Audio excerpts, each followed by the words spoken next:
कहूँगा network build करना, ठीक है। कि आप ऐसी कम्युनिटीज़ का पार्ट बने, ऐसे लोगों में बैठे हैं, अपने उम्र से बड़े लोगों में बैठे हैं, वो आपकी काफ़ी साल बचा देंगे। You are average of 5 people जिनके साथ आप ज़्यादा वक्त गुजारते हैं। दुनिया में कोई भी ऐसा बंदा उठा लो जिसने कोई बड़ा काम किया है, या मैं कहता हूँ कि कोई भी अपना मसला उठा लो, उस पर लोग किताब लिख के जा चुके हैं ऑलरेडी। सो कोई भी चीज़ में आप एंटर हो रहे हैं, B it marketing, B it entrepreneurship, B it business, B it a job, whatever stage of life you are in right now and whatever challenges you are facing, you can read a book and get a instant help from that. Get working on data. आप post training analysis करें जो trainings आपने already करा दी हैं, या pre training analysis करें कि training की ज़रूरत कहाँ पे है, डेटा को समझ रहे हैं, पढ़ रहे हैं। मैं तो जब ट्रेनिंग में नया जब शौक आया तो तब तो सिर्फ बोलने का शौक था ना, कि जाके बोलेंगे, लोग सुनेंगे, लेकिन बाद में पता लगा कि ये तो बहुत बड़ी गेम है भाई। Be a music in the noise, don't be a noise, nobody wants to listen to a noise, so be a music that people want to listen to you. यार ये कौन है? इसी तरह से अगर मैं एंट्री लेवल स्टाफ के साथ काम कर रहा हूँ तो वहाँ पे मेरे मॉड्यूल्स बिल्कुल डिफरेंट होंगे, कंटेंट बिल्कुल डिफरेंट होगा, स्टोरीज बहुत डिफरेंट होंगी। अगर मैं बहुत एक सीनियर एग्जीक्यूटिव है उसके साथ अगर मैं काम करूँ तो वहाँ पे बहुत डिफरेंट होगा। अगर स्ट्रॉन्ग परसेप्शन क्रिएट कर सकते हैं, फॉर एग्जांपल जैसे पहले ब्रांड्स जो हैं वो अपना परसेप्शन क्रिएट करते हैं, पोजिशनिंग करते हैं लोगों के माइंड्स के अंदर, तो इसी तरह से अब हर इंसान भी अपने आप को एक ब्रांड के तौर पर लॉन्च कर सकता है। उसको एक प्लेटफॉर्म मिल गया social media. Start is leading towards the closing. So for example, closing is that we sit together and we communicate, but there was a start where it all started, and that start was me being on social media, and then me being on phone call, then me being on WhatsApp, and then me being sitting in front of you. Six है ना communication की वो mindset है जो prerequisite है ना, एक तगड़ा mindset होना बहुत ज़रूरी है। Also a extreme introvert, a person who couldn't face people, a person who couldn't stand attention, was a person who would enter into a room and find a little corner to sit and hide and nobody see me. अस्सलाम वालेकुम everyone, welcome back to another episode of Profile. और Profile की आज की episode के जो हमारे ख़ास मेहमान और प्रोफेशनल हमारे साथ मौजूद हैं, अवार्ड विनिंग पब्लिक स्पीकर हैं, executive public speaking coach, training and development specialist at ज़मीन.com, मिस्टर नुमान आबिद। एंड नुमान साहब, first of all thank you so much कि आपने अपने बिजी स्केड्यूल में से इस इंटरव्यू के लिए टाइम निकाला, हमें टाइम दिया। Thank you so much for having me, it's my pleasure. Numan साहब, एपिसोड का स्टार्ट करते हैं, स्टार्ट फ्रॉम द स्टार्ट। हमारे व्यूवर्स को, हमारी ऑडियंस को थोड़ा सा अपने बैकग्राउंड के बारे में, अपनी childhood memories, teen age memories के बारे में थोड़ा सा बताएं। वेल, मेरा नाम नुमान है, थोड़ा बहुत आपने तारुफ करा दिया। टॉकिंग अबाउट माई चाइल्डहुड, तो it was a very humble start, very average childhood. Teenage जो है शायद मैंने उतना एंजॉय नहीं किया, वक्त से पहले थोड़ा सा समझदारी आ गई थी या क्या हुआ था, लेकिन ये है कि टीनेजर भी बड़ा अच्छा टाइम था। College, university, I was in cadet college for 5 years. That was one of the most great time of my life, and then university and then professional जो जर्नी स्टार्ट हुई। मतलब ये पब्लिक स्पीकिंग और communication की तरफ कैसे, क्या inspiration थी? किसी इवेंट ने, किसी पर्सन ने इंस्पायर किया, क्या आपने एज अ करियर इसको लेकर चल रहे हैं? यार मुझे तो बिल्कुल मैं लोगों को कहता हूँ कि मुझे तो बिल्कुल आइडिया नहीं था कि मतलब बोलने से भी आप पैसे कमा सकते हैं, या कम्युनिकेशन से भी कोई अर्निंग होती है, ये कोई फील्ड है training and development. When I was in university, और ना मुझे इतना आइडिया था कि मेरे अंदर कोई स्किल है, बिकॉज मैं लोगों को कहता हूँ, ख़ास तौर पर जो मेरे कोचिंग के क्लाइंट्स होते हैं, जो लोग मुझे कहते हैं कि हमारी पर्सनालिटी इस तरह की, हम बड़े इंट्रोवर्ट हैं, तो मैं हमेशा कहता हूँ कि यार I was also a extreme introvert, a person who couldn't face people, a person who couldn't stand attention, I was a person who would enter into a room and find a little corner to sit and hide and nobody see me. लेकिन ये है कि जब मैं university में गया तो there was my teacher who said कि you can be a very good communicator, तुम्हारी बड़ी एक अच्छी पर्सनालिटी है। पता नहीं उसने मेरे अंदर क्या देखा। ठीक। तो after that I started to take it seriously. मैंने presentations में बड़ी थोड़ी बहुत जान मारना शुरू की, लोगों को सुनना शुरू किया जो पब्लिक स्पीकर्स थे, अपने आप को बेहतर करना शुरू किया। फिर आहिस्ता आहिस्ता पता लगा कि ये तो कोई प्रॉपर एक प्रोफेशन भी है जिसको आप परस्यू कर सकते हैं। So then I thought that this is the profession that I want to pursue. और कभी कभी मुझे लगता है कि प्रॉब्ली मतलब इंसान को काफ़ी चीज़ों के लिए चुना गया होता है, आपका काम लगाया होता है कि आपका ये काम है। तो मुझे लगता है मेरी जिम्मेदारी ये लगाई हुई है कि तुमने ट्रेनिंग का काम करना है। So that's why I am doing this. अच्छा नुमान भाई, आपने जैसे अभी कहा है कि स्टार्ट में कॉन्फिडेंस लेवल नहीं था या उस तरह की आप एक कॉर्नर देखते थे रूम में, इंट्रोवर्ट थे, कम्युनिकेशन स्किल्स उस तरह ग्रिप नहीं थी या उस तरह आप पब्लिकली कम्युनिकेट नहीं कर पा रहे थे। तो सेम इसी चीज़ को मैं आगे लेके चलता हूँ कि मैं अगर कहता हूँ कि कोई स्टूडेंट्स वगैरह हैं या यूथ है, स्टडीज़ कंप्लीट हो गई, अभी बड़ी कंपनी में जाने से डर रहे हैं, उस तरह लेवल का कॉन्फिडेंस नहीं है, स्टार्टअप में है तो पिच नहीं कर पा रहे इन्वेस्टर्स को, उस तरह का लेवल नहीं, तो अगर कोई ज़ीरो लेवल कॉन्फिडेंस पे है तो कौन से स्टेप्स हैं, किस तरह, क्या बेसिक्स हैं कि वो अपनी कम्युनिकेशन को बेटर कर सकते हैं, किस तरह अपने कॉन्फिडेंस को इम्प्रूव कर सकते हैं, इसके बारे में बताएं। अच्छा, जो बेसिक्स है ना कम्युनिकेशन की, वो माइंडसेट है, जो प्री रिक्विजिट है ना, एक तगड़ा माइंडसेट होना बहुत ज़रूरी है। फॉर एग्जांपल, जब although I was not a good communicator, although I was an introvert, मेरे अंदर जो एक बात थी जो जिसने मुझे बेहतर होने में मदद फराहम की, वो माइंडसेट था कि I always wanted to work with multinationals, I always wanted to work with C-level corporate professionals. I always, even though with very limited resources at that time, I never let those resources define my future or define my confidence at that particular time.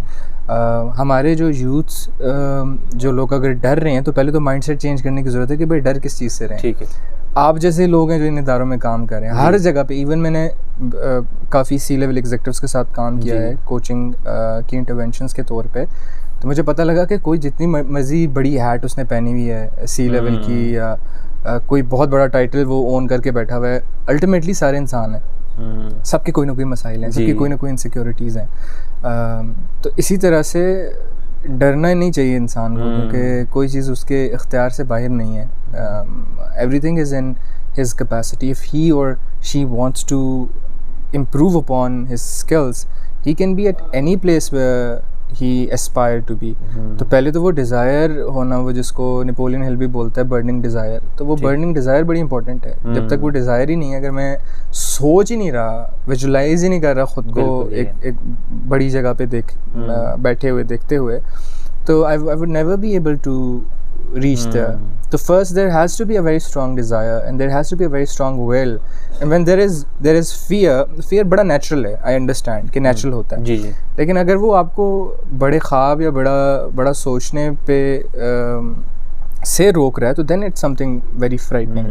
Otherwise it's very natural, जब भी आप अपनी comfort zone से बाहर का सोचते हैं, even सोचते हैं, तो एक फियर ऑफ अनसर्टेनिटी तो जन्म लेता है। बिल्कुल, लेकिन ये है कि उसको कभी रोके मत कि वो आपके विजन को लिमिटाइज कर दे जी। सो अपना माइंडसेट चेंज करने की ज़रूरत है इनिशियल स्टेज पे। Everything will be alright, communication भी आ जाएगी। आधे से ज़्यादा लोगों को तो कम्युनिकेशन आती है भाई। बिल्कुल ये बात है, वो सिर्फ एक कॉन्फिडेंस और माइंडसेट कैसे नहीं होता। अच्छा नुमान साहब, जिस तरह आपकी की एरिया ऑफ एक्सपर्टी जो है पब्लिक स्पीकिंग और कम्युनिकेशन है, और आपने बहुत सारे एग्जीक्यूटिव लेवल को 1-to-1 कोचिंग भी दी और बहुत सारे एम्प्लॉइज़ की अपने लाइफ चेंज किए, गेम चेंजर साबित हुए उनके लिए। आप, मैं आपसे जो पूछता हूँ कि नुमान आप जब अपनी लाइफ में डाउन फील करते हैं, क्योंकि मैक्सिमम टाइम हम सेल्फ टॉक कर रहे हैं, तो आप खुद को किस तरह मोटिवेट करते हैं? वो कौन से आपके में रिचुअल्स हैं कि आप खुद से कैसे टॉक करते हैं, खुद से कैसे कम्युनिकेट करते हैं? अच्छा, मैं तुम्हें अपना सीक्रेट बता देता हूँ। हर इवनिंग में आई गो फॉर अ वॉक। ठीक है। बड़ी मतलब कोई जॉगिंग नहीं और कोई रनिंग नहीं, simple walk for 30 minutes, and during that walk I talk to myself and I talk to the divine power, you call it Allah, you call it whatever you want. वो मेरा एक self catharsis का time period होता है, क्योंकि communication में या coaching में जब आप बहुत लोगों को सुन के ना, तो आप कभी आपकी अपनी एनर्जी काफ़ी डाउन हो जाती है। अपना पॉइंट ऑफ व्यू थोड़ा सा वो मतलब कि ओपिनियंस ले के वो तमाम चीज़ें या लोगों की राय सुन के उनको कंसल्ट करके वो चीज़ें हावी हो जाती हैं या बंदा लो फील करना शुरू कर देता है। जब आप इतनी परेशानियां सुनते हैं जी, तो कोई ना कोई होना चाहिए जो आपकी परेशानी भी सुने जी। तो आप अपने क्रिएटर से वो परेशानियाँ शेयर करें, वो मसाइल शेयर करें, और जब आप खुद से सेल्फ टॉक करते हैं ना, पॉजिटिव सेल्फ टॉक, या आप अपने लिए एक साइलेंस वाला टाइम निकालते हैं, क्योंकि हम इतने मसरूफ़ लोग हैं, हम सारे ही कि हमें अपने लिए टाइम नहीं होता। हम बिस्तर में भी घुसते हैं तो मोबाइल में लगे रहते हैं until we fall asleep. So we afraid to sit with our own problems, and unless we don't sit with our own problems in silence, all alone, we won't be able to recover from them. तो उसके लिए लाजमी नहीं आप walk करें, आप दिन में कोई टाइम ऐसा निकालें जिसमें आप अकेले हों, बिल्कुल खुद से थोड़ा सा रिफ्लेक्शन करें, उसे थोड़ी गप लगाएं, अल्लाह ताला से दोस्ती करें, उनसे गप लगाएं। बिल्कुल। तो that's how I do this and it works for me, तो probably it will work for. एक आपको यहीं पे मैं चीज़ एक ऐड करता हूँ अगर आपकी इजाज़त हो, कि ये चीज़ मैंने भी अपनी लाइफ में ये चीज़ इम्प्लीमेंट की है कि मतलब कि इशा की नमाज़ के बाद जाके खाली मस्जिद में मैं नमाज़ पढ़ के और अल्लाह ताला से मतलब कि हम कलाम और वो चीज़ अपनी शेयर करना। बेशक वो ज़्यादा सब जानती है, लेकिन ये इस चीज़ से बहुत कॉन्फिडेंस और मामलात इस तरह सेट होते हैं। बिल्कुल पॉइंट है। Yes true. अच्छा नमान साहब, जैसे आप कोविड के बाद मतलब कि ट्रेनिंग जिस तरह वर्चुअल हुई, ऑनलाइन हुई, और सोशल मीडिया का जैसे दौर है अब, हालांकि व्हाट्सएप पे पिच भी हो रही होती है, मैंने किसी ने इन्वेस्टमेंट लेनी है तो मैं ऑडियो भेज रहा हूँ, सेल भी और ये तमाम चीज़ें, लेकिन जो फिजिकल एक 1-to-1 इंटरेक्शन में जो कम्युनिकेशन होती है उसका लेवल और होता है, मतलब कि हम उनके इमोशंस और तमाम चीज़ें देख रहे होते हैं, हमें पता होता है क्या चीज़ किस तरह हो सकती है। तो सोशल मीडिया के दौर जिस तरह भी हर बंदा स्टेटस लगा सकता है, तो आपके ख्याल से सोशल मीडिया ने बेसिक कम्युनिकेशन पे असर की है, क्या क्या चीज़ें इफेक्ट हुई हैं? देखिए इफेक्ट तो बहुत बड़ा इफेक्ट आया है सोशल मीडिया की वजह से। ठीक है। और अब देखें 1-on-1 मिलने से पहले, अब जैसे मैं आपसे मिला हूँ तो कहीं भी आपने मुझे सोशल मीडिया पे देखा, फिर आपने मेरा नंबर बिल्कुल नंबर पे आए, फिर आपकी और मेरी कॉल पे बात हुई, फिर हमारी व्हाट्सएप पे बात हुई, अब जाके हम मिले हैं। जी बिल्कुल, एक पूरा प्रोसेस है। अब मेरी और आपकी जो 1-on-1 कम्युनिकेशन है, उससे पहले कितनी कम्युनिकेशंस हो चुकी हैं ऑलरेडी। तो अगर मैं ये कहूँ कि ये बहुत इंपॉर्टेंट है और वो नहीं है, तो ये तो बहुत बड़ा मैं अपने आप को फूल बना रहा हूँ। क्योंकि देखें क्लोजिंग इज़ प्रिसीडेड, या मैं कहूँ कि start is leading towards the closing. So for example, closing is that we sit together and we communicate, but there was a start where it all started, and that start was me being on social media, and then me being on phone call, then me being on WhatsApp, and then me being sitting in front of you. अगर वहाँ पे कोई ना कोई गड़बड़ है तो शायद मैं अपने क्लाइंट, अपने कोई B2B अगर मैं इंटरेक्शन कर रहा हूँ, या मेरा कोई स्टेक होल्डर है, या कोई भी बंदा है, अगर वहाँ से मैं वीक हूँ, जैसे सेल वालों को मैं अक्सर कहता हूँ कि जो कॉल है तुम्हारी, अगर आप कोल्ड कॉल कर रहे हैं तो वो मेरे ख्याल में बहुत इंपॉर्टेंट है मीटिंग से भी ज़्यादा, क्योंकि वो तगड़ी होगी तो बंदा तुम्हारे साथ टेबल पे बैठेगा। बिल्कुल इस तरह वहाँ भी कुछ एक्साइटिंग होगा, कुछ इंटरेस्टिंग होगा, तो वो आके he'll be interested to sit with you। अगर वहीं पे वीक हो और तुम 1-on-1 में काम करते हो जितना मर्जी, तो इट इज़ नॉट, मतलब it's being living in fool paradise। हाँ बिल्कुल, ये पॉइंट आपका है। सेल्स पर्सन होने के नाते हमारी जो प्रोफाइल है या सोशल मीडिया हमारे प्लेटफॉर्म्स हैं, वो कम्युनिकेट करते हैं ऑडियंस का। अभी मैं एक पिच करने गया था तो लैपटॉप ओपन था, उस बंदे को, उसने फ़ौरन हमारी प्रोफाइल और चीज़ देख ली, और उसने कहा कि यार ये जो बात कर रहा है ये उसके साथ मैच कर रही है, इसकी डेली रूटीन एक्टिविटीज़ के साथ ये नहीं कर रही। तो वो चीज़ बिल्कुल है कि सोशल मीडिया का वहाँ से इफेक्ट है, लेकिन जो मतलब कि कम्युनिकेशन के ऊपर असर क्या है, मतलब कि जो चीज़ें गलत हुई हैं उसके बारे में अगर थोड़ा सा बताएंगे, क्या चीज़ें आपके ख्याल में इफेक्ट भी हुई हैं? इफ़ेक्ट ये है कि गलत तो खैर मैं नहीं कहूँगा, लेकिन जो बेहतर है वो ये है कि आप एक बहुत स्ट्रॉन्ग परसेप्शन क्रिएट कर सकते हैं। फॉर एग्जांपल, जैसे से पहले ब्रांड्स जो हैं वो अपना परसेप्शन क्रिएट करते हैं, पोजीशनिंग करते हैं लोगों के माइंड्स के अंदर, तो इसी तरह से अब हर इंसान भी अपने आप को एक ब्रांड के तौर पे लॉन्च कर सकता है। उसको एक प्लेटफॉर्म मिल गया सोशल मीडिया, ठीक है। अब ब्रांड का ये होता है कि मैं फॉर एग्जांपल कोक है, अब I have never shaken hand with Coke, मैंने कभी कोक से मिला नहीं हूँ, लेकिन उसके बारे में मेरा एक परसेप्शन है। नाइकी के साथ मैं कभी मिला नहीं हूँ, नाइकी एक ब्रांड है, एक परसेप्शन है, लेकिन मेरी उसके साथ बड़ी स्ट्रॉन्ग एसोसिएशन है, just the way they have created a perception in my mind.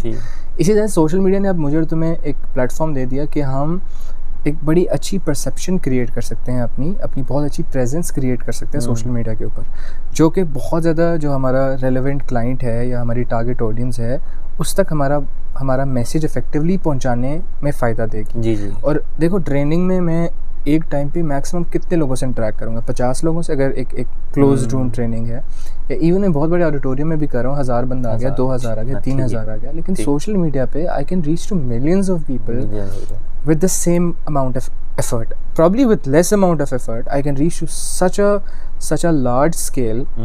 so मेरे पास तो टाइम ही नहीं मैं कहूँ कि उसके कोई खामी भी है या कोई बुराई भी है, क्योंकि इसकी अच्छाइयाँ इतनी ज़्यादा हैं।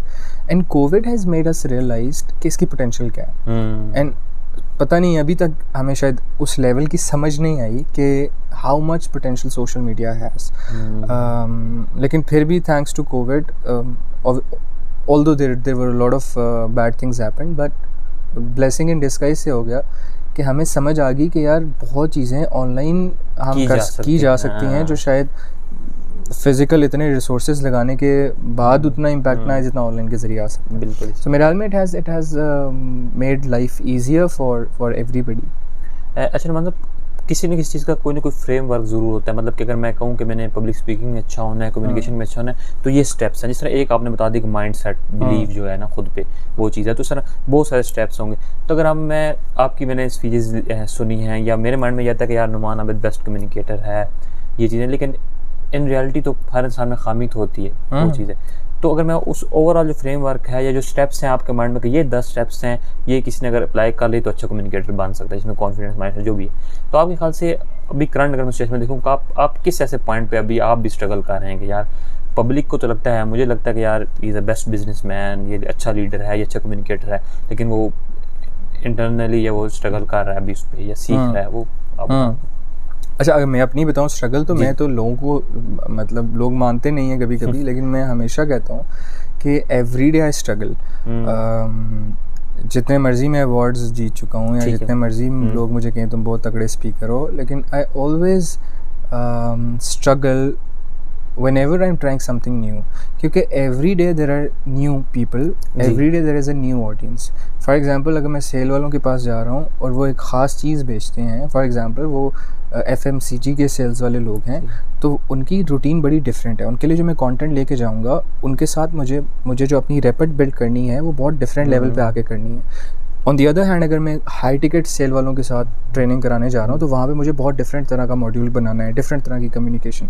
मैं आपको बताऊँ, मैं पब्लिक स्पीकिंग का भी जो मेरा एक मॉड्यूल है वो हर ऑडियंस के लिए डिफरेंट होगा, हर जगह पे डिफरेंट होगा। उसमें मॉड्यूल्स निकलेंगे, डलेंगे, स्टार्ट चेंज होगा, एंडिंग चेंज होगी, एक्टिविटीज़ डिफरेंट होंगी, क्योंकि हर दिन नए लोग हैं जी। इसी तरह से अगर मैं एंट्री लेवल स्टाफ के साथ काम कर रहा हूँ, तो वहाँ पर मेरे मॉड्यूल्स बिल्कुल डिफरेंट होंगे, कॉन्टेंट बिल्कुल डिफरेंट होगा, स्टोरीज बहुत डिफरेंट होंगी। अगर मैं बहुत एक सीनियर एग्जीक्यूटिव है उसके साथ अगर मैं काम करूँ तो वहाँ पे बहुत डिफरेंट होगा। अगर मैं किसी के साथ कोचिंग कर रहा हूँ 1-on-1, अब एक बंदे के साथ जो कोचिंग मेरे ख्याल में तो ज़्यादा चैलेंजिंग होता है ट्रेनिंग से, क्योंकि कोचिंग के साथ आप बहुत कस्टमाइज प्लान के ऊपर काम कर रहे होते हैं। अब वो उस बंदे की जो भी इंडस्ट्री है, फॉर एग्जांपल वो फिनटेक से है या टेलीकॉम से है, तो मुझे पहले टेलीकॉम के डायनामिक्स को समझना है, उसकी लिंगो को समझना है, उसकी वकैब को समझना है, उसका जो रोल है as a for example COO या CFO, वो अपनी डेली लाइफ में क्या करे, किस तरह के डिसीजंस ले रहा है, बोर्ड रूम्स में जा रहा है तो वहाँ पे किस तरह की प्रेजेंटेशंस दे रहा है। अब जब मुझे खुद को अंडरस्टैंडिंग नहीं है, I won't be able to सिखाना तो बात की बात, I won't be able to make a rapport with him, कि वो मैं एज अ क्रेडिबल सोर्स ही नहीं हूँ उसके लिए, ठीक है, कि वो तो ये सोचेगा इसको तो पता ही नहीं है। तो मुझे पता होना बड़ा ज़रूरी है ताकि मैं क्रेडिबिलिटी बिल्ड करूँ। उसके बाद मेरा उसका मेंटोर और मेंटी वाला रिलेशनशिप या कोच और कोची वाला रिलेशनशिप बिल्ड होगा, या अकाउंटेबिलिटी पार्टनर वाला रिलेशनशिप बिल्ड होगा। तो हर दिन चैलेंज है, because I need to learn constantly in order to make myself updated and relevant to my audience. So every day is a challenge. सही। अच्छा मतलब कौन सी ऐसी चीज़ें हैं जो एक कम्युनिकेटर को अच्छा कम्युनिकेटर, गुड कम्युनिकेटर बनाती हैं? बहुत सिंपल है क्वेश्चन, लेकिन आप अगर कुछ पॉइंट्स बता। बिल्कुल सिंपल है, लेकिन इसके बहुत सारे जवाब हो सकते हैं। मैं सोच रहा हूँ कौन सा जवाब शायद ज़्यादा अच्छा जवाब है। अगर हम इस तरह में देख लेते हैं, क्योंकि ऑडियंस पे तो पता है कि डिफरेंट लेवल पर डिफरेंट तरह की कम्युनिकेशन होती है। स्टूडेंट लेवल पे और तरह की होती है, यूनिवर्सिटी लेवल पर या कॉर्पोरेट सेक्टर में हम आते हैं तो उस तरह की। तो अगर मैं सिर्फ प्रोफेशनल्स का पूछूं, किसी भी इदारे में काम कर रहा है, बैंकिंग सेक्टर में है, रियल एस्टेट में है, किसी भी, तो जो एक कोवर्किंग में वो जिस एनवायरनमेंट में वो काम कर रहा है, वहाँ पर वो कैसे कम्युनिकेशन? अच्छा, मेरे ख्याल में ऐसा बंदा जिसका अपने कंटेंट के ऊपर ग्रिप बहुत अच्छी है, वो अच्छा कम्युनिकेटर होता है। अगर मैं प्रोफेशनली बात करूँ, प्रोफेशनली के अलावा अगर हम स्टूडेंट लाइफ में चले जाएं तो वहाँ पे काफ़ी चीज़ें कवर हो जाती हैं, आपकी नॉन वर्बल से, आपकी कॉन्फिडेंस से, सारा कुछ। लेकिन जब हम प्रोफेशनल दुनिया में आते हैं तो यहाँ पे स्टोरीज़ के साथ साथ डेटा भी बहुत मैटर करता है। डेटा, नंबर, बिल्कुल, ठीक है, नंबर्स बहुत मैटर करते हैं। तो सिर्फ नंबर्स, सिर्फ पता होना भी यहाँ पे नहीं चलता। पता होना करना किसी चीज़ के साथ, ये बहुत इम्पोर्टेंट है कि एक तो पता होना और फिर उसको बताना जो आपको पता है जी, ये दोनों यहाँ पे साइड बाय साइड चलती हैं। और डेटा को किस तरह से मैंने प्रेजेंट, क्योंकि डेटा बहुत बोरिंग किस्म की चीज़ है, unless you know how to present it, it's very interesting. लेकिन अगर आप सिर्फ डेटा को डेटा की सेक के लिए इन्फॉर्मेशन देने के तरीके से या एक नरेशन वाले स्टाइल में प्रेजेंट कर रहे हैं, तो वो कभी भी अगला बंदा शायद ही lose his interest after 1 minute. But on the other hand, if you know that how to present it, how to drive a meaning out of this whole information, the whole data that you have, and how to make a data driven decision during that presentation or propose any decision. That is when you become more effective as a communicator and presenter. तो यहाँ पे ये दोनों चीज़ें ज़्यादा कि industry knowledge, product knowledge, brand knowledge या concept clear होना चाहिए, तो वो एक चीज़ है कि उसको कॉन्फिडेंस and देगी. how to present it that people want to listen to you rather कि आप जो है एक रोबोट की तरह वहाँ खड़े होकर इन्फॉर्मेशन दे रहे हैं. ठीक है तो थोड़ा सा आपके अंदर एक be a music in the noise. Don't be a noise. Nobody wants to listen to a noise. So be a music that people want to listen to you. यार ये कौन है? सही बात. So that is what works. अच्छा नुमान साहब, आपकी daily routine की तरफ आते हैं. हमारे व्यूअर्स से अगर आप शेयर करेंगे आपका दिन कैसा दिखता है, क्या आपकी रूटीन है? यार दिन अगर मैं particularly as a in house trainer की बात करूँ तो इन हाउस ट्रेनर की अगर तो फुल डे ट्रेनिंग है तो वो सुबह कहीं पे अर्ली उठेगा, रात को देर से सोएगा, रात को भी बैठ के कंटेंट पे काम कर रहा होगा, सुबह फिर उठ के रिवाइज कर रहा होगा, फिर चेंजेस कर रहा होगा, क्योंकि लास्ट मिनट तक आप चेंजेस कर रहे हो. मैं अगर अपना बताऊँ तो मैं तो लास्ट मिनट तक भी चेंजेस कर रहा होता, नहीं ये ज़्यादा बेहतर है, नहीं ये ज़्यादा बेहतर है. तो क्योंकि फुल डे ट्रेनिंग जब होती है तो उसमें सिर्फ कंटेंट नहीं होता, उसमें डिफरेंट एडल्ट लर्निंग थ्योरीज को यूज़ करते हुए डिफरेंट एक्टिविटीज़ होती हैं, एक्सपीरियंस. अब इसमें इसी से भी सॉरी बात कर रहा हूँ, एग्री करेंगे कि कभी बार ट्रेनिंग आज हमारी स्टार्ट होने वाली और अभी आप वेट में 5 मिनट में स्टार्ट हो रही, तो कोई रिसेप्शन पे कोई ऐसा चीज़ हो जाती है कि वो चीज़ आपको एक स्टोरी क्रिएट हो जाती है कि यार ये भी चीज़ बता सकता हूँ मैं, यही पॉइंट है. यस बिल्कुल, कि लास्ट मोमेंट तक मुझे कोई एपिफनी हुई है या मुझे कोई ऐसी कहानी या ऐसा कोई एक्सपीरियंस हुआ जो मैं चाहता हूँ कि यार ये बड़ा रेलेवेंट है, ये बेहतर है, तो I will incorporate that into the whole day plan. So अगर तो फुल डे तुम्हारी ट्रेनिंग है फिर तो तुम्हारा पूरा दिन उसी में एंगेज होगा कि तुम एक ब्रेक, टी ब्रेक होगी, फिर लंच ब्रेक होगी, फिर एक और टी ब्रेक होगी और 9 to 6 तो वहाँ पे एंगेज हो गए. लेकिन ऑन दी अदर हैंड उसके अलावा फॉर एग्जांपल अगर ट्रेनिंग नहीं है तो you are working on data, आप पोस्ट ट्रेनिंग एनालिसिस कर रहे हैं जो ट्रेनिंग्स आपने ऑलरेडी करा दी हैं, या प्री ट्रेनिंग एनालिसिस कर रहे हैं कि ट्रेनिंग की ज़रूरत कहाँ पे है, डेटा को समझ रहे हैं, पढ़ रहे हैं. मैं तो जब ट्रेनिंग में नया जब शौक आया तो तब तो सिर्फ बोलने का शौक था ना कि जाके बोलेंगे, लोग सुनेंगे, लेकिन बाद में पता लगा कि ये तो बहुत बड़ी गेम है भाई.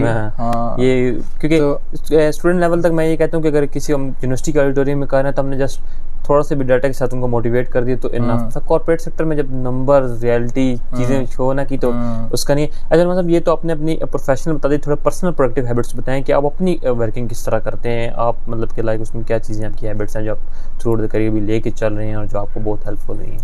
यार हेल्पफुल में सबसे ज़्यादा हेल्पफुल अगर मैं कहूँ आपको तो एक तो बुक रीडिंग जो हम नहीं करते. मैं मतलब मैं कहता हूँ क्यों नहीं करते भाई, इतना बड़ा हैक है बुक रीडिंग, इतना बड़ा हैक है कि तुम्हारी सोच है. मतलब एक बंदा है यार जिसने फॉर एग्जांपल नाइकी का ओनर है, उसने एक किताब लिखी है शू डॉग अपने डेथ बेड पे. बिल्कुल. तो अब उस बंदे ने इतना बड़ा ब्रांड इस्टेब्लिश किया और वो मरने से पहले वो सब कुछ बता के चला गया कि मैंने क्या क्या किया है जिससे मैं यहाँ पहुँचा हूँ. या दुनिया में कोई भी ऐसा बंदा उठा लो जिसने कोई बड़ा काम किया है, या मैं कहता हूँ कि कोई भी अपना मसला उठा लो, उस पर लोग किताब लिख के जा चुके हैं ऑलरेडी. सो कोई भी चीज़ में आप एंटर हो रहे हैं, B it marketing, B it entrepreneurship, B it business, B it a job, whatever stage of life you are in right now and whatever challenges you are facing, you can read a book and get a instant help from that. Get a instant help from 60 years of experience in just one bloody week or one bloody month. एक महीने में मैं 60 साल की research को का crux निकाल के उससे कुछ सीख सकता हूँ. जैसे फोरकास्टिंग कर सकते हैं अपने बारे में कि अगर ये होने के बाद ये होता है तो अगर मैंने भी ये किया तो यही होगा. तो मुझे अगर ये नहीं चाहिए तो मुझे फिर ये और ये करना चाहिए क्योंकि फलां ने ये किया था तो ये हुआ था. बिल्कुल ही बात. तो बजाय इसके मैं खुद कर के सीखूं, वो ट्रायल एंड एरर वाला बड़ा पुराना फार्मूला है, मैं क्यों ना किसी की ज़िंदगी, किसी की गलतियों से मैं सीखूं. So that is a hack. तो एक तो बुक रीडिंग होगा, दूसरा मैं कहूँगा नेटवर्क बिल्ड करना. ठीक है कि आप ऐसी कम्युनिटीज़ का पार्ट बने, ऐसे लोगों में बैठे हैं, अपने उम्र से बड़े लोगों में बैठे वो आपकी काफ़ी साल बचा देंगे. You are average of 5 people जिनके साथ ज़्यादा वक्त गुजारते हैं. और वो बहुत उस तरह के लोग होने चाहिए जिस तरह मैं कहूँगा कि आप चाहते हैं कि आप बने, या कल को अगर आपके बच्चे होते हैं तो आपके बच्चे उनकी तरह बने. बिल्कुल. अगर वो वैसे नहीं है तो you are wasting your time. तो sit with those people who are older than you, who are more experienced than you, or who are there where you want to reach.